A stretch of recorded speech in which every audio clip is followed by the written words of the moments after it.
This recording goes along with Unit 4. What we're going to do is make a simple model of a cylinder in a car engine. So this represents the cylinder. This was just an old tennis ball canister. I've put some marshmallows in there. The marshmallow would represent the gas inside the cylinder. Then I took the lid from the canister and stuck a hole through the middle with this ice pick. This black part here represents the piston. I also have a little tea light candle here. This would represent the spark plug, which would be the heat source inside the cylinder. So in a typical car engine cylinder, the piston is going to go up and down based on the work that's being done on or by the gas.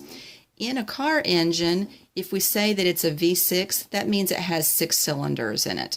If it's a V8, it has 8. The more cylinders a car has, the more powerful it is. Okay, so I want you to pretend that this candle is the spark plug, and we're going to stick the piston inside the cylinder, and we're going to heat up the gas, or in this case, the marshmallows inside the cylinder, okay? You remember that if you heat the temperature up of anything, that means you're increasing the average kinetic energy of the molecules inside. And so when this happens, because kinetic energy is the energy of motion, what happens is the molecules start moving, don't they? They start moving apart. And as the gas increases in temperature, it starts taking up more volume or more space because the molecules start pushing against each other and bouncing off of each other, and you can see what's happening. They're taking up more and more space inside the cylinder, okay? So this means that the gas is doing work on the piston. So the work is being done by the gas. The gas pushes against the piston and moves it up, and so the gas takes up more space. Now, what if we have the opposite situation? Let's take away our heat source for just a second. Okay, so as the molecules cool down, they stop moving quite so much. And when that happens, their average kinetic energy is going down, isn't it? And when they stop moving as much, they're not pushing off of each other with as much energy. And so the gas starts to contract, and it's not taking up as much volume inside the cylinder. And when this happens, this allows work to be done by the piston on the gas. So now the piston is pushing against the gas, and our volume of the gas is decreasing. Let's look at a couple of example problems that you might see on a quiz or test that deal with this. Okay, number 1, if the gas inside a cylinder has a pressure of 10 pascals and the volume of the gas increases from 2 cubic meters to 4 cubic meters, how much work is done? Okay, as always, we want to start with a guess method format. So our pressure is 10 pascals, our initial volume is 2 cubic meters, and our final volume is 4 cubic meters.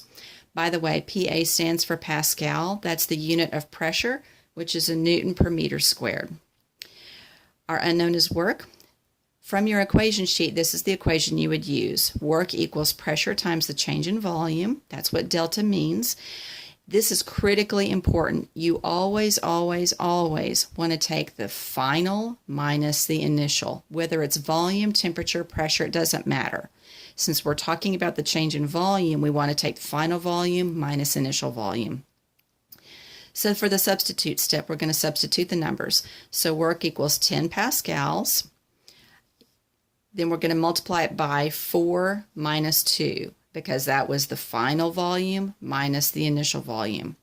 So 4 minus 2 is simply 2. We're going to multiply that by the pressure, and we get 20 joules. To show you the math and unit cancellation, so 10 pascals would be the same thing as 10 newtons per meter squared times 2 meters cubed here. The meters squared cancels out, and we just have meters. So 10 newtons times 2 meters equals 20 newton meters, which is 20 joules. Because this number is positive, that means that work is being done by the gas. So it's positive work. When we have positive work, that means work that's being done by the gas on the piston, then volume increases. Okay, let's look at another one. Okay, we have a gas in a container that has a pressure of 5 pascals and a volume of 8 meters cubed. How much work is done if the volume of the gas is cut in half? Okay, our givens. The pressure is equal to 5 pascals. The initial volume is 8 cubic meters. but they don't tell us the final volume, do they? But we have to do some math. They tell us that the volume of the gas is cut in half, right?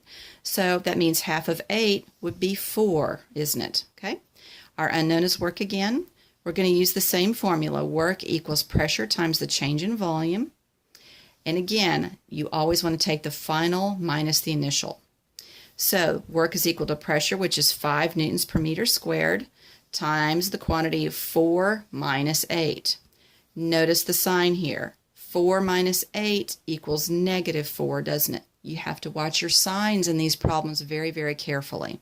So 5 times negative 4 would be negative 20 newton meters, which is negative 20 joules. Because we have this negative sign here, that tells us that work is being done on the gas. That means the piston is pressing down on the gas molecules, okay?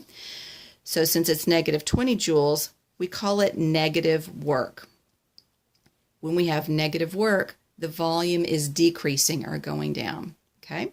So if you have difficulty with any of these types of problems with work, make sure that you contact your teacher and we'll be happy to help you.